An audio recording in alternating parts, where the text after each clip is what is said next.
Okay, so getting back into our coverage over the X-Men, we're going to cover Uncanny X-Men issues number 341 and issue number 342. Now, with that being said, this video is going to end on a cliffhanger, but don't worry, I'm going to do my best to get the rest of the videos of the story arc out for you guys in like the next week. I'm hoping by the next week we can move on to other things like Deadpool, but also Operation Zero Tolerance is coming up very soon on the channel as well. But either way, the first chapter is really cool because it's Cannonball versus Gladiator. So as we get into the opening pages of the storyline, we do learn here that for the X-Men, they're currently spending Christmas together. So you have Bishop, you have Rogue, Gambit, Beast, Trish Tilby, Joseph, and also Cannonball there as well. Now for Beast and also Trish Tilby,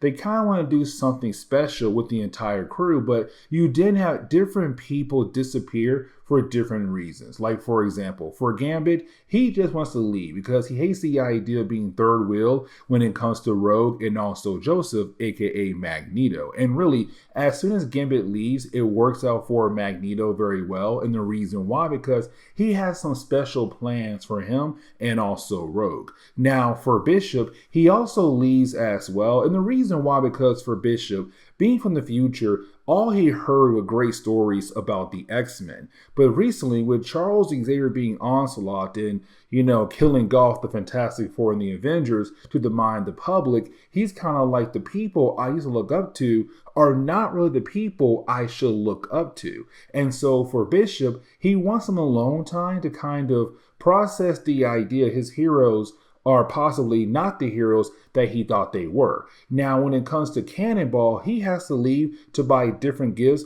for his younger siblings. Now, really, the idea of Cannonball at first is being used as a way to kind of remind us what has been happening so far in the X-Men around this time in Marvel Comics. Like, for example, again, Charles Xavier being Onslaught. You also had Graydon Creed, the son of Sabretooth, and also Mystique be killed off. Like, you had a few things pop off left and right. You also have Angel gone, Psylocke is also gone, and Iceman as well too. So the X-Men are kind of short-staffed at the moment. But for Cannonball, even though all these different things have popped off left and right, the dude is still focused on one thing: to make sure he gets all the different presents he needs for Christmas for his younger siblings. Now, when he does arrive, he does run into a worker at the toy store. Now, here's the thing, because she is very interested in him. Like, she wants to get his number. But before you have the two characters being able to flirt with one another, well, then out of nowhere, this portal opens up. And then out of nowhere, you have Gladiator appear, just popping out of nowhere, looking for the X-Men. But before we're able to see more of Gladiator dealing with Cannonball, we got to switch over to Joseph and also Rogue. Now, for these two characters at the moment, they're being able to have some private time with the idea of Magneto using his powers to hold the carriage up in the air so that him and Rogue can have some alone time and begin that bonding process. Now, in an earlier storyline we had covered, it was well established that for Rogue, she had feelings for Magneto. And so even though this Joseph person does look like Magneto, but does not remember his past, for Rogue, it's kind of like just picking up where they left off at. The idea of her getting back with Magneto all over again. Now, she still has feelings for Gambit, but Gambit has been kind of pushing himself away and allowing Joseph to be in that position as a future lover for Rogue. Now, we do kind of switch back over to the battle between Cannonball and also Gladiator. Now, for Gladiator, he did come here for an actual reason, looking for the X-Men, but the problem is for Cannonball, he's not really allowing Gladiator to explain like why he is there for. He believes right now that for Gladiator, he's attacking the X-Men or trying to find the X-Men to attack them. And so for Cannonball, he has to bring him down. Now, here's the thing, because for Gladiator, he's technically technically one of the many versions of Marvel's Superman in Marvel Comics. So with him being there, he's really a powerful character. And you would think like, okay, cool. For Cannonball, he should not really be able to bring down a character like Gladiator. But here's the thing, because by the end of this chapter, you're going to see that he technically can.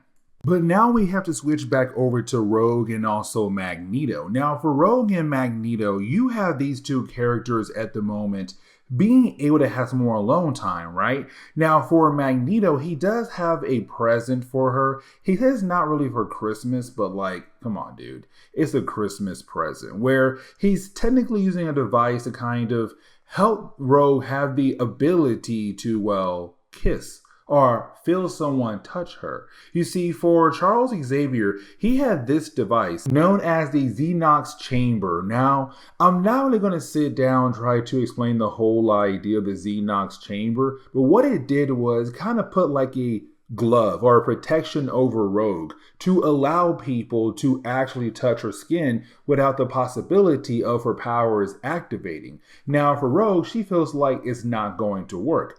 But the thing is, for Joseph, he made sure it would work. And so he's able to kiss Rogue. Now, he only did kiss on the forehead, but for Rogue, this is a big moment.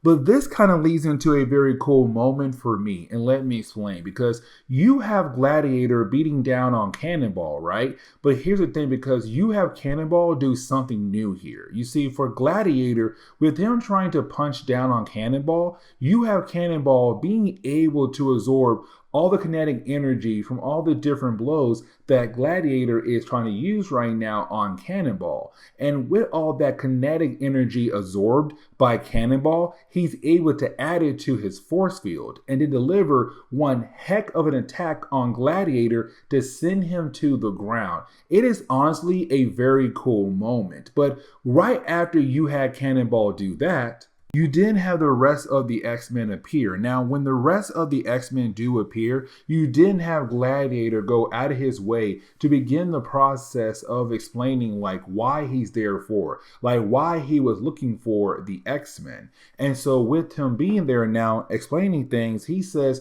the Shi'ar Empire right now is in danger. But he was told by Lilandra that he and the rest of the Imperial Guards are not allowed to intervene, which means the X-Men must take his place as a way to save the Shi'ar Empire. Now, unfortunately for Gladiator, he does not really give our heroes a full-on like explanation what's going on. Instead, he just got his way to teleport them away, and we're kind of left to wonder as the chapter closes where our heroes were just taken to. And so as we get into the next chapter, what we're getting right now is really more of us just seeing our heroes just flying through space at a very fast pace at the moment. Now, for our heroes, they don't know where they're truly going, because when he came to Gladiator, he just said, hey, I need y'all help, and basically forced them on his spacecraft and sent them on their way. And so as they're flying through space at the moment, you have Beast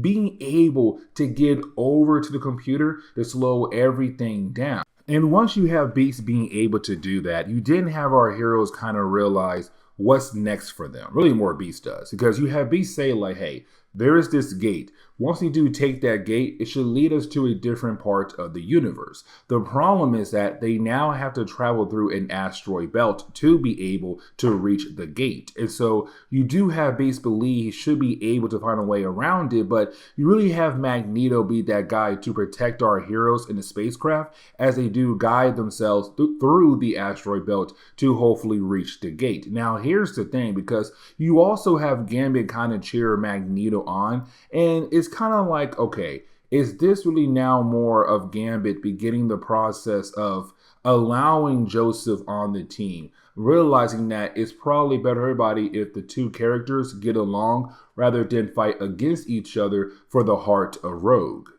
Now, back on Earth, you have Cannonball, who is the only X-Men left behind, go inform the rest of the X-Men what's going on with the other team right now who in space. So that'll be Cyclops, Storm, Jean Grey, and Wolverine. Now, this kind of begins the process of us seeing like two different X-Men teams going on where even though right now the X-Men are short-staffed with the idea of Iceman being gone, Angel being gone, and also Psylocke being gone, that now with the X-Men on Earth, they're definitely short-staffed because now you have more X-Men out in space on some different adventure at the moment. Now, this kind of leads into a funny moment to me. I don't know, like, it's funny, but at the same time, it's kind of like, okay, cool. Beast can confirm that no matter what, he'll always have Trish Tilby in his corner because you have Beast apologizing to Trish. Because for Trish, she's not a mutant. She's a regular human who's a reporter back on Earth. And so the idea to be pulled into your mutant boyfriend's adventure out in space is pretty wild. And so you have Beast just apologizing to her, but really it's more of her saying like, no matter what, as long I'm with you, I know I'll be okay. And he's kind of, scared, but at the same time, kind of excited to be out in space to see what could possibly happen. But I kind of want to go ahead and switch back over to the X-Men back on Earth. And here's the reason why. Because for the X-Men back on Earth, it's really more Storm saying like, we can't leave. Like, we can't afford the idea of leaving Earth to go find the other X-Men. And the reason why, because they have too many things going on at the moment with the idea of Charles Xavier being arrested, the humans hating on mutants even more. You have all these other things popping up left and right that the X-Men truly can't afford to go to space to find the other team when things need to be handled back here. Now we do switch over to Bishop, and when we do, it's really more of us just seeing Bishop kind of feeling alone, because it's the idea that not too long ago for Bishop, he was in his own future being part of XSE, and then now here he is in the main Marvel universe, or the present day of the main Marvel universe, and unfortunately, even though he's fighting alongside with the X-Men, the legends from his childhood, unfortunately, he feels like he has no friends, and so he feels alone. And so you also have Rogue try to be there for him, but it's also Bishop saying like, hey, I feel like our lives, my life especially, is just going in a weird direction, or really directionless. I have no idea where my life could possibly go. Now, before you do have the two characters being able to continue on with their conversation, that is when they arrive somewhere. And we see that our heroes had arrived at this space docking station that was created by the Shi'ar Empire. Now, apparently, this station has 700 people on staff. It could hold like thousands of people. The problem is that when you have Beast go out of his way to scan the place, well, he realized, or the computer realized, there's no one alive on the actual station. And so you have our heroes begin to walk around the area. They find dead bodies. They find a place completely in ruin. But we then switch over to Bishop, because for Bishop, he does find somebody who's barely alive. And that would be Deathbird. And it's Deathbird saying, you have to help out my sister. And this is where we are going to end today's comic book video. So please leave me a like down below and subscribe. But guys, see y'all next time. Later.